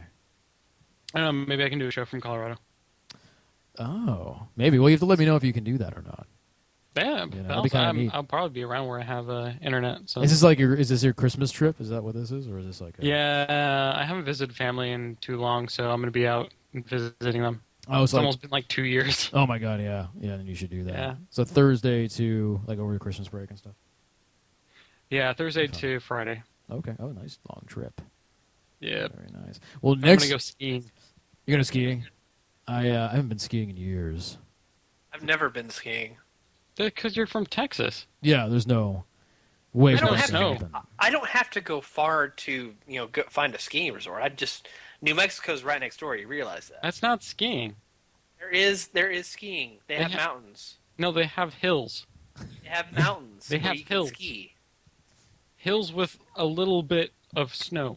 Look up Ruidoso, New Mexico. No. I don't need to look it up. I refuse. I've been to Aspen. Well, good for fucking you. Well, you know, I grew up in Boulder, so. I got kind of spoiled on that shit. Yeah. Well, you know what's next weekend is this. This might work out because there actually might not be a cocktail time next weekend. On the 22nd? On the 22nd, and that's because next weekend is actually SantaCon. See, I was Yeah. gonna ask about that, but I didn't know where to interject. Yeah, it is that time of year. So on Saturday morning, I think Saturday morning, or maybe Friday night. We'll see. I'm hoping Saturday morning because I like to have my Friday to myself if I'm going to go away for the weekend. Saturday morning I'll be traveling down to Portland, and SantaCon. There will be Santa-ing, and drinking like Santas and whatnot. So, and there's already been SantaCons going on this weekend around the world, around America anyway. And I've been seeing some videos, and there was a video somebody posted I just saw recently of SantaCon in New York City where there was a big drunken Santa fist fight in the street. So, Of course. luckily, the Pacific Northwest is much more laid back than that. So usually there's not any Santa fist fights. It's usually more about people getting drunk and peeing on cop cars and stuff and then getting arrested. Oh, well, according to the official SantaCon site, it says it's this Saturday, It is this Saturday. not Sunday. Yeah. Yeah, that's what I meant, Saturday. Okay, is it correct? Is the site just pulling bullshit, or are people who attend SantaCon called Santarchists? Yes, it's Santanarchy is called. Yeah. Santarchy or something like that. It's true. That's true. I could have sworn I saw somewhere on here that there was actually a couple different SantaCons for Seattle. There are. There are. I never go to the ones in Seattle, though. I always go to Portland. So why Portland Oh. over Seattle? Two reasons. Number one, it's just cool to be in a different city for something like this. Go to different bars you never go to and all that kind of stuff. And number two, you don't shit where you eat. So. Actually, okay, according to the website, there are 4 SantaCons in Portland. There was Saturday, November 30th, Saturday, December 7th, Yes. Saturday, December 14th, Right. and then this coming Saturday. Correct. There's a lot of them. Some people- So, I mean, with this being like the 4th SantaCon in a row, don't you think there won't be as many people? No. It's closer to Christmas. That's Closer- more. You build up the cheer. Yeah, usually there's less people at the first ones. Yeah. And then there's some people who do all of them. They're called alcoholics. Yes. Cosplay alcoholics is what it is. So. I'm surprised there's none in San Francisco. Oh, there's got to be. There's got to be. I'm looking at the list. San Francisco's not on here. Really? Yeah. Come on now. That seems like it just can't be. That seems like a ridiculous thing. No. I think I remember seeing this something. list probably doesn't include everything. Let me look at. It's got to be. There has to be a fucking one in San Francisco. There's got to be like a gay SantaCon in San Francisco. Yeah. There we go. There it is. What's it called? Yeah, it was actually Oh, today. it was on the 14th. Okay. That's so early to have a SantaCon. Yeah. Yeah. The great thing about they're all the fucking IT crowd. yeah. So the great thing about having Silicon Valley. the great thing about having on the 21st is like you have a weekend and then you just slide right into Christmas break, right into Christmas vacation there, you know what I mean? And I actually might have to do some work on the 23rd, but nobody's working really hard on the 23rd. And then 24th and 25th off, of course, so, you get a good amount of relaxing time and stuff.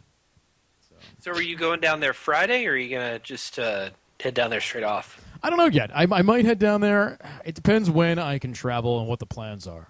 We just started a little thread on Facebook, me and some of my friends, to coordinate. So it depends what their plans are.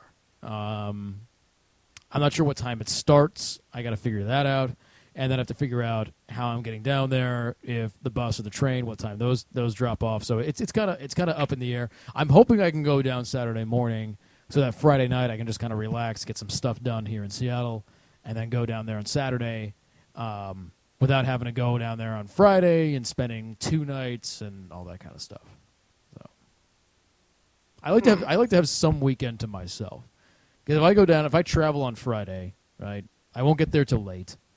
And then Saturday morning, I'm getting up in Portland, having breakfast, dressing up like Santa, and then drinking. And then Sunday, waking up mid-afternoon, getting a late train or bus back. Then I get back into Seattle late at night, and it's like, boom, my weekend's over. The weekend is gone. So, because I was going to entertain the notion of us maybe doing a cocktail time on that Friday, but I guess not. And then doing the official starting on Fridays, like next week. I mean, you never wrote that email. But I know. I entertain the thought. I meant to. Let me see about that.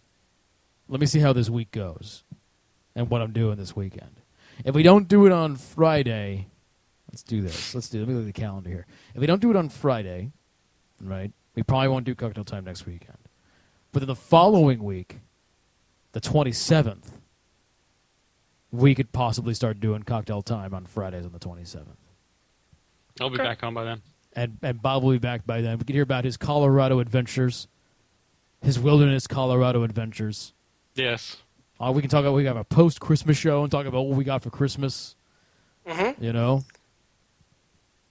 And then... We can prep for my night to remember. Yeah, so... Because that's right, if your night to remember is on the 29th, we can't have cocktail time that night. Well, it might be a 28th. I don't know. I haven't said anything.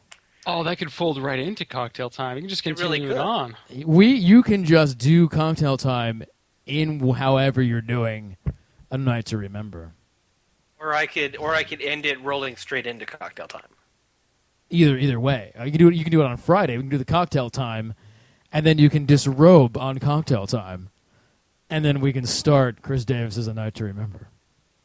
Ooh. I like you disrobing on cocktail time, and then I can get a special music for the occasion. I really don't want to get us banned on Twitch. Oh, we won't get you banned. We won't get banned.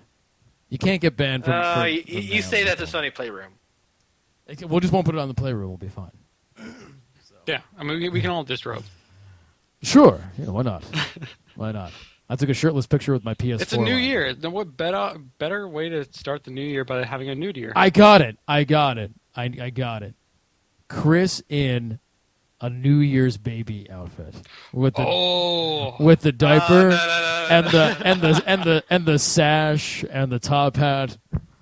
Honestly, I think you would do a better job of that. Joseph. No. I think while you have the mohawk and you're chomping on a cigar. No, it has to be you. And then Bob can put his wizard costume on, and he can be like the old year leaving, and then you can be the new year baby coming back,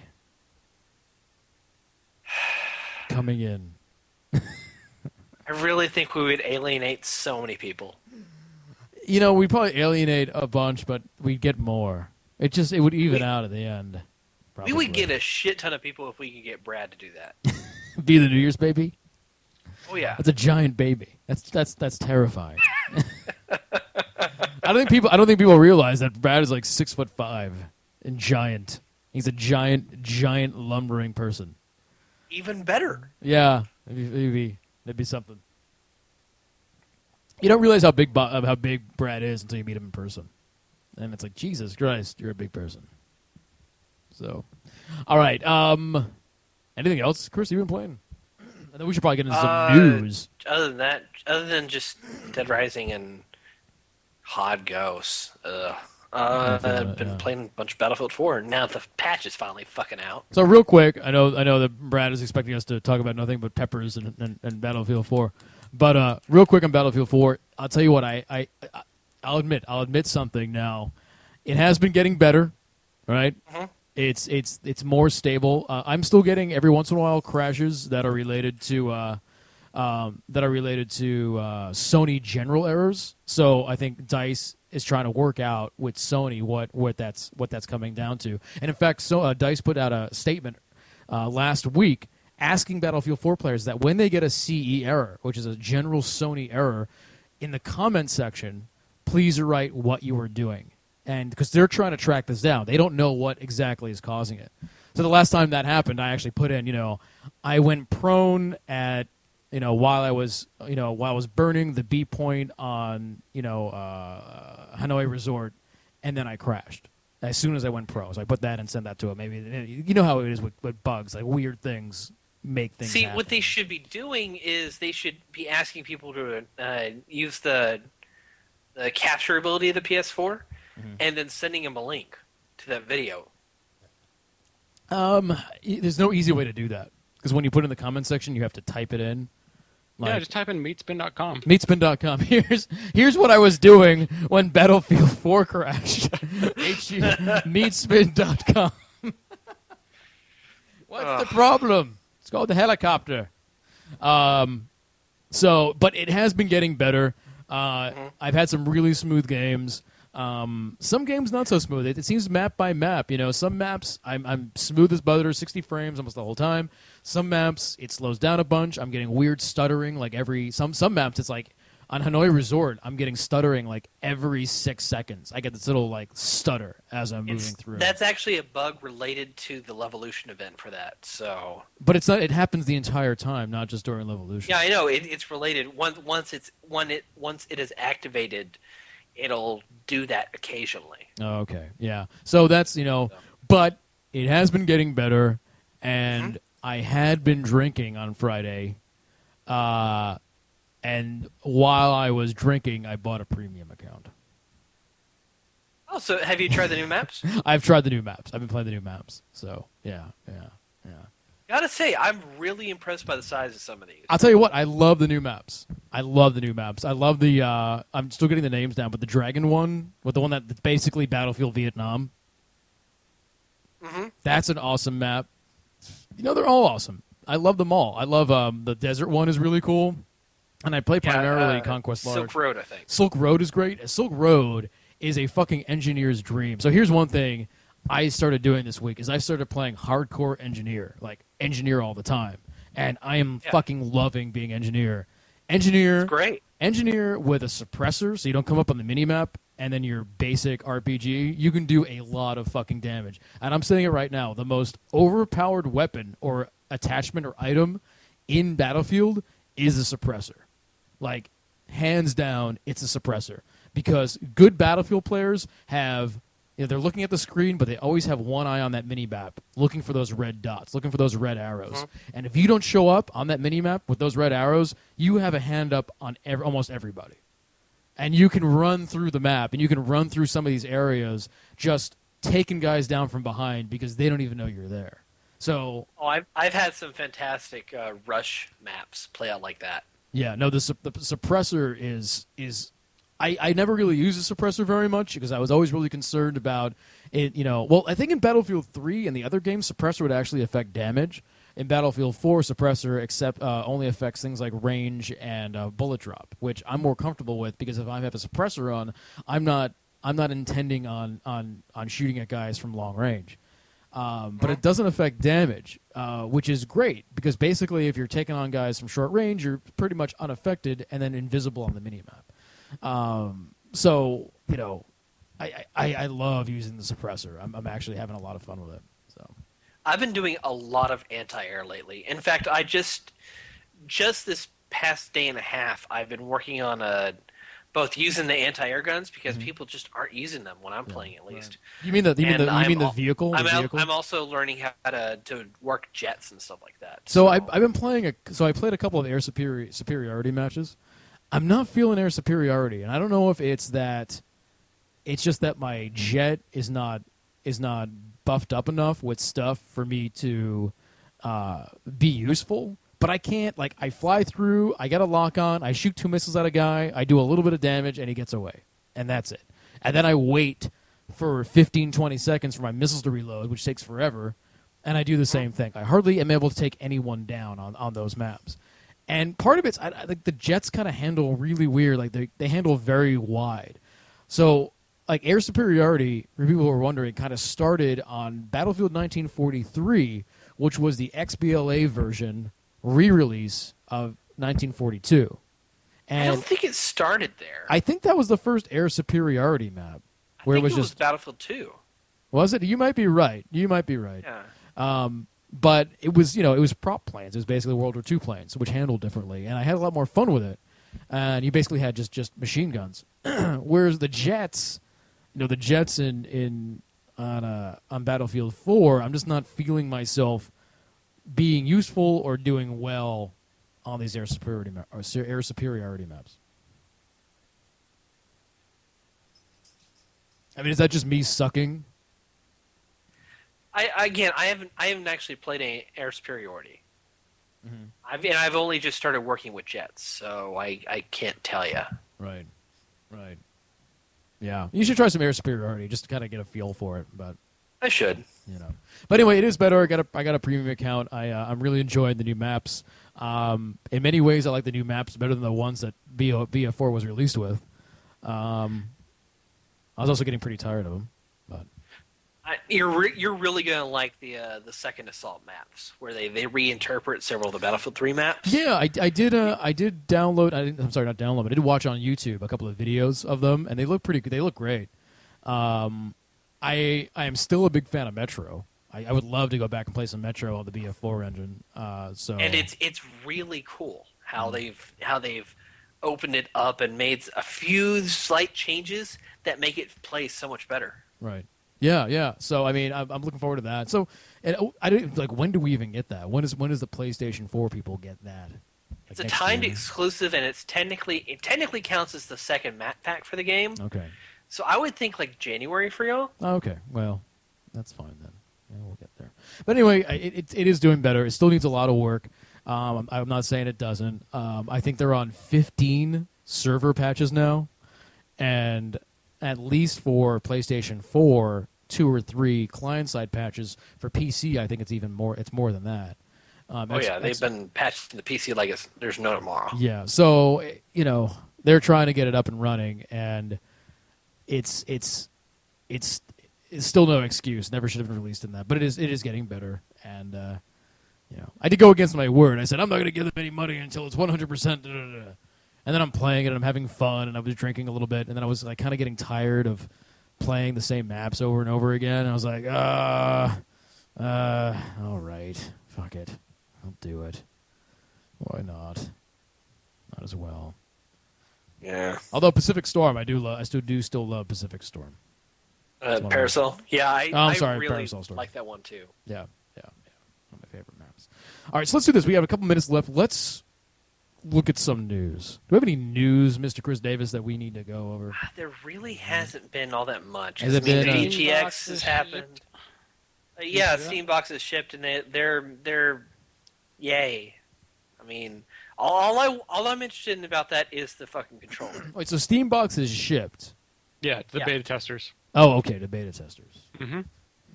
There's a couple breakdown videos showing the inner parts and how you actually would swap out parts inside it. So it seems like basically a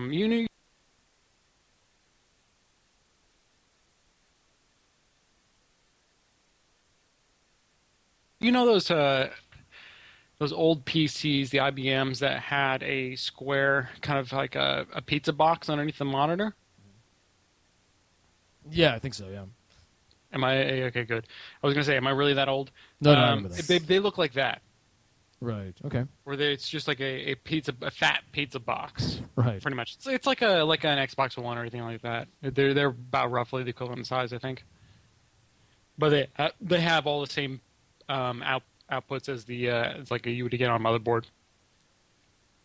Okay. What I found was confusing is they also have, strangely enough, like the motherboards they have look like they have onboard graphics cards, as well as either a PCIe graphics card as well.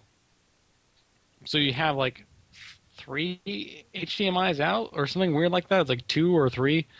It's very confusing. That's weird. Why would you need 3 HDMI's out from a console box, which is what they're kind of doing? You don't. I mean, that's really the main thing. I think there's actually there's a ton of DVI outs. I think there's maybe only 2 HDMI outs. So okay. it looks like there's a built-in video component, video chip on the motherboard. Okay. That's kind of a basic video card, and then there's the additional video card that sits on top of the board that has its additional HDMI and whatnot out. And from what I've seen, is they have the little covers for the ports that they'll put over the ones that you don't use. Okay. But it seems like it's almost like an unnecessary thing. Like until they can get to the point where they can have a manufacturer produce these boards that don't have these components they don't need. They're not going to really be able to compete price wise. Right. Right. Because it's a fucking waste. Yeah. There's yeah. no reason why you should ever have an onboard video card if you have a PCIe card in there. Right. Right. Yeah. Okay. So I'm looking at the back of it. And let me link this in chat real quick. Let's see here. Right, there we go. And I'm looking at it. It's got USB 3.0 and 2.0 ports. It's got 2 HDMI ports, 3 DVI ports. Yeah, that's the thing that confused me. You can see the covers on them too. Yeah, and I'm thinking that you got the main chassis on the lower left-hand side, but then you have the HDMI. I think that's DisplayPort on the far right, and those 2 strange colored DVIs. Mm-hmm. I'm assuming those are for like debugging shit. No, those Or are maybe built a onto the video multi-monitor cards. Those setup. are on the video card. Maybe it's a multi-monitor setup. Yeah, those on the video card. Yeah, but again, this is like a living room box top. Why would you want? What purpose would you have that for? No, it's just my guess is that it's the original. It's the first revision of our hardware, and that they're still trying to figure out what they're probably still trying to work with manufacturers and getting the specific setups. I mean, this is a GeForce card, so they probably have stock GeForce cards they're using, as opposed to specifically manufactured ones. It's weird. I've never seen the back chassis where you would put like the DVI and HDMI ports in that like design. You're right. I mean, that's kind of a strange layout for that. I mean, usually you have it all on the one row. Yeah. Rather than having it on both. And it has DisplayPort as well, and an eSATA, which is kind of strange. Yeah. And it has a PS2 port, which surprises me. PS2 Sport, like that's fucking weird. I mean, who still uses that? Like, my brand new motherboard actually has a PS2 port. well, mine does, but it's also like 4 years old or 5 years old. Yeah. But yeah, they have like the whole the HD sound. They even have the SFDF. Or is it FS? I can't even the read SPDIF. The SPDIF. Sony digital- Philips digital interface. Yep, digital audio. I can't really tell what there's 3 plugins that almost look like coax. No, those are for wireless signals. Is that for that they actually have that's right, they have another adapter that's a wireless amplifier. Yeah. Yeah, there's actually a little antenna you can plug in there. That's right. Yeah, my motherboard came with one of those as well. Yeah, it looks like coax, but the signal, the little icon is definitely Wi-Fi. Yeah. But definitely it looks clear CMOS. Oh man. Yeah, it's got a CMOS button. I'm like, what? I remember the days when that used to be jumpers on the motherboard.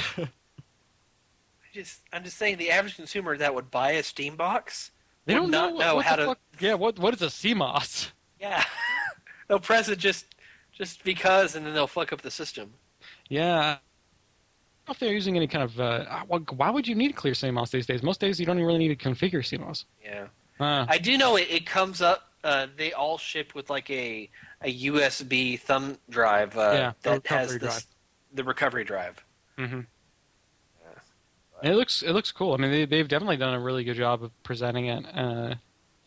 Aside from the back being slightly confusing, and I believe it's running a version of Ubuntu, and the Windows Manager is GNOME, which is, I gotta say, probably the prettier version of the Windows Managers between other GNOME or KDE. I think Ubuntu uses GNOME by default for the Windows Managers, so it makes sense. But it's basically the most user-friendly version of Linux you can get, and it's pretty damn user-friendly. Like it's pretty much reminiscent of like a Windows XP or something like that. So I'm excited to see what it really turns into. I mean, is it just gonna be more than a glorified Ouya? Like, it's gonna be obviously hardware-wise, it's gonna be better than that, but functionality-wise, is it really gonna be better than like something like an Ouya? It's going to depend on the price. That's the main issue here. Well, it's not only just the price. It's a big part of it is how much integration with your other systems and apps and stuff is it going to have. I mean, They say, like, didn't they say something around like 500 titles are already Steam OS ready and compatible, and they're just updating the catalog to make it work? Well, I mean, it's basically any game that has been compiled for Linux is Steam ready. Yeah. And there are plenty of games on Steam that are compiled for Linux. But at the same time, I don't see how... I mean, this is still basically a fucking PC.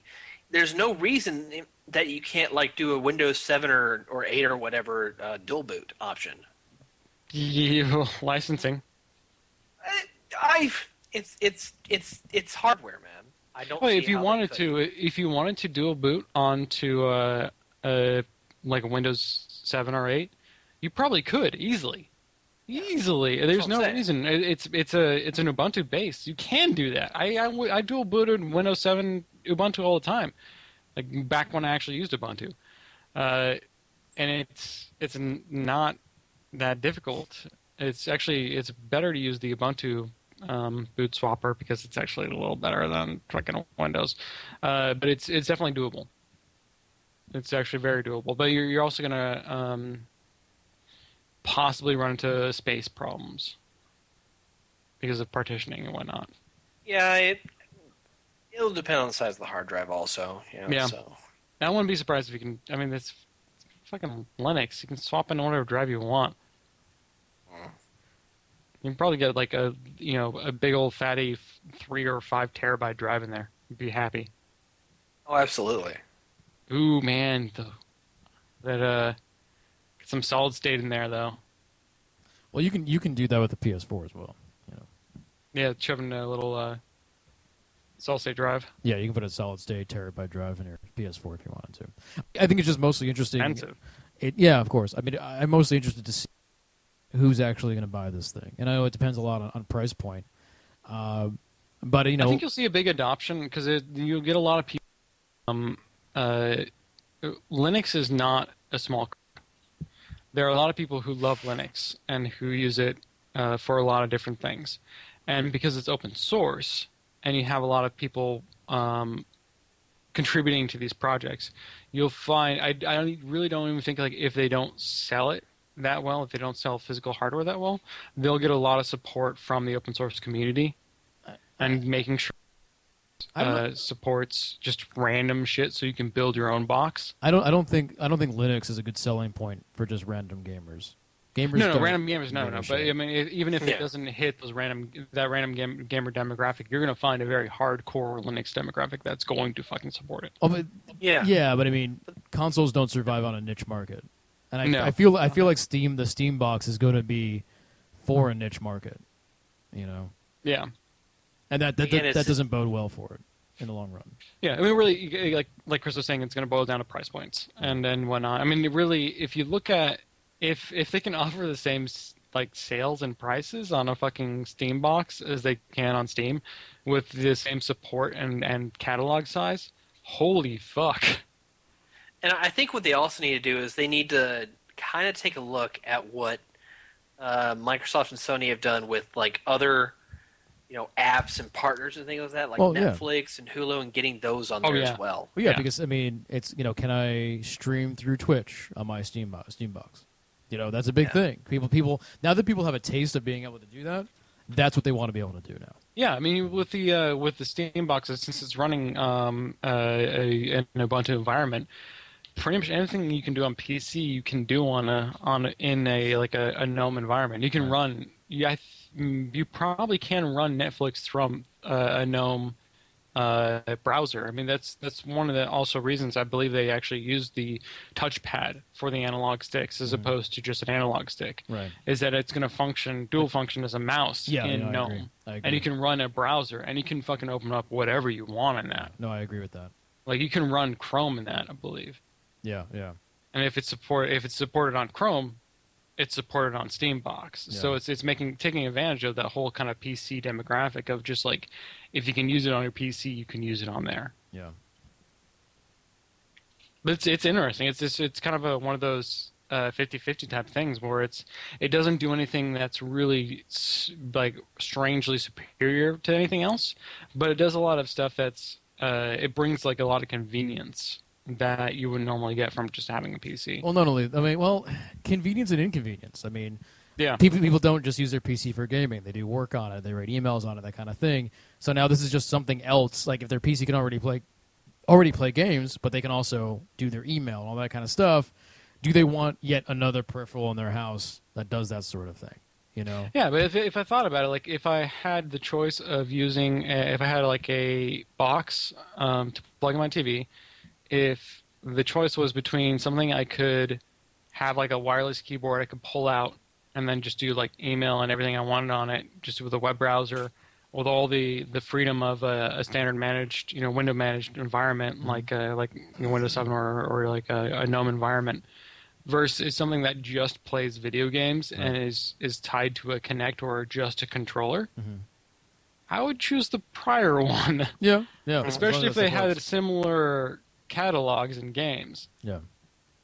Because I'd have a lot more freedom in just having an actual like PC environment to use. Right. Yeah, that'll be interesting. I think, like I said, like Chris said, a lot of that's going to come down to price point and what they can sell this thing for. Yeah, if it came out and it's relatively well priced compared to a PS3 or an Xbox One or PS4 or Xbox One, that might be my choice. Like out of the next generation system is just get a Steam box. This thing has to be between $400 and $500, basically. Yeah, it would have to be priced around that, or it would be basically I would just salvage my PC when I build the next generation and then just throw it in my living room. Yeah. And I think what they would also need to do for people who are going to want to buy a lower quality or lower spec version of a Steam box and they want to upgrade later on, they need to partner with the hardware manufacturers and pretty much make plug-and-play versions of GPUs and things like that. Yeah. Like the little expansion thing that you threw into the N64. Yeah, like the RAM port. Yeah, exactly. Yeah.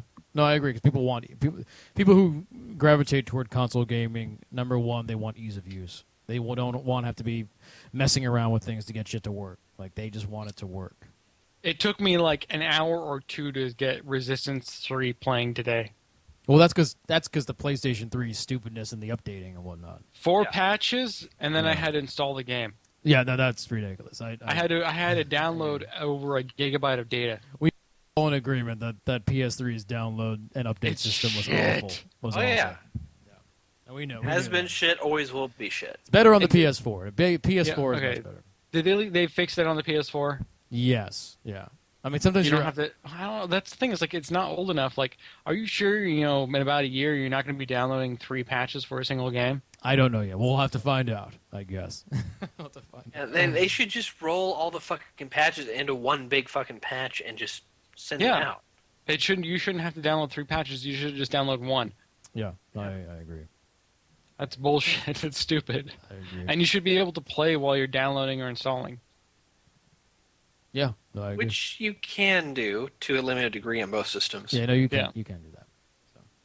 All right, it is 10:10. Unless we have anything else, we can move on to our final thoughts of the night. Any other news, Chris? I don't have news, but I do have an announcement. Okay, go for it. So, announcement time, everybody. Remember last week when we did our peppers? Oh, yeah, that went well. Oh, God. But no, this week's announcement is... Anal bees. No, not... Oh, that's definitely how you get banned on Twitch. He didn't say anal beads. He said anal bees. We're going to put bees into the anuses. Oh, that's even worse. Right, yeah. I mean, every 10th subscriber, one more bee. One more bee goes into Brad's asshole. Or next. We're gonna pull straws and see who. Oh, but his asshole's already so full of shit. I mean, buzzing. Anyway, so this week I wanted to share with y'all. So tomorrow morning, I've been putting it off, but tomorrow morning we're going to be putting live a Google survey for y'all. And it ties into our Game of the Year content. Now, last year we did a bunch of top 10 videos for everybody on staff who participated, and they listed their top 10 games of the year. Well, and we're doing the same thing, but we're involving the community. So what we're going to be doing, this survey is going to be going out on the main site. I'm going to link to it on YouTube and the chat and all that. And what you'll do is you'll go there, and there will be a list of over 100 games to choose from, and you guys select your own top 10 list. And based on that information, we're going to compile and create a community top 10 list for 2013 for y'all. Oh, that's kind of fun. So they'll be voting on the top 10s. It's going to come after we do all the other top 10s, but this is just for you guys. Mm-hmm. That's kind of fun. I like that idea. And we're also going to be giving away a few Steam codes and things like that to give incentives and yada, yada, yada. But right. yeah, so look for that on Monday. All right. Well, cool. Let's. Where will they find that? They will find it at 4playernetwork.com. That's right. All right. We're just about done here at Cocktail Time Live, and let us do our final thoughts of the night, something we call our Cocktail Time Chaser. I'll go first. My final thought tonight is in a week. December 21st is another episode of SantaCon, where I go down to Portland and put on a Santa outfit and drink way too much and get into trouble. Last year was actually kind of sedate, but you never know. You never know what's going to happen. We all know the story of me blowing the bronze statue of Poseidon, which I've heard from my friends is no longer there.